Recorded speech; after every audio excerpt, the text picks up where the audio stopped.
Bill Simmons on the Bill Simmons podcast. Is he going over or under 8.5 wins for the Browns this year? They were 11-6 last year with Joe Burrow for a few of those wins. And then the playoffs started, and Houston absolutely beat the living shit out of them. They lost 45-14. Their defense was awesome at home and shaky on the road. And it feels like they're worse. Denzel Ward had another concussion. Yeah. Said 5. So you got that. Their offensive line is 100%, no question worse, and their left tackle might not be ready for the first week. All right. They tried to trade Amari Cooper. That floated out there. I never like when that happens. They were 6-2 in one-score games in 2023. Usually reverts a little. Here's the biggest thing for me is no first-round picks in 2022, 23, or 24. Mm-hmm. When you miss a 3-year cycle of just not adding anybody awesome, I think there's damage. And my take on this going under is this is the year the Deshaun trade officially morphs into shape as the worst NFL trade of all time. Wow. Well, I think he's unsalvageable. This is the big test. But I will say this. Do you know what his record was last year? He did play a bunch of games. Yeah. It's 5-1 last year. Kenny, obviously Bill Simmons meant Joe Flacco, not Joe Burrow. Couple things that I would say. The one-score games, they played 5 different quarterbacks, 4, because we'll dismiss Jeff Driscoll. They were playing their 4th, sometimes 5th and 6th tackles.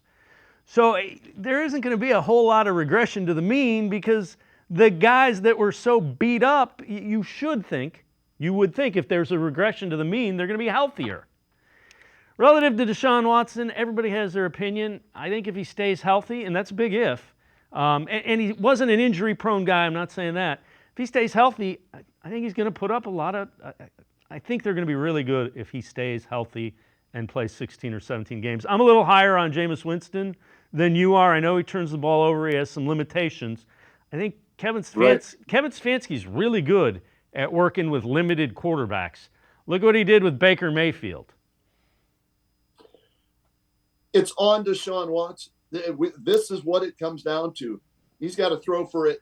We were talking about it with Michael Regai last night. We said between 35 and 3,700 yards passing, right? Without a running game, they're going to throw the football, and that's what he was brought here to do. 30 touchdowns combined, passing and rushing from Deshaun Watson. Has he learned to slide or go out of bounds to avoid hits? I mean, when he got hurt last year, we thought it was an ankle injury, and it was the glenoid bone that none of us had ever heard of in his shoulder, and that's why he was done for the season, and that's why it's taken so long for him, to get back.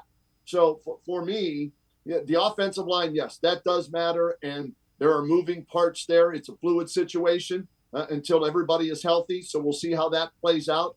But this is the make or break year, in my opinion, for Deshaun Watson. This is the year where they've got to go at least a game further than last year, which means you win a first-round playoff game, you get to maybe the AFC Championship game, win a division, which hasn't happened since the late 1980s. So this, to me, is Deshaun Watson was given all that money, and they gave away all those draft picks because they thought he was their franchise quarterback. Well, it's time for him to finally step up. This, I will agree with Bill Simmons. It's time for him to either say that this trade is going to work out and we're moving forward, or this was one of, if not the worst trades in NFL history.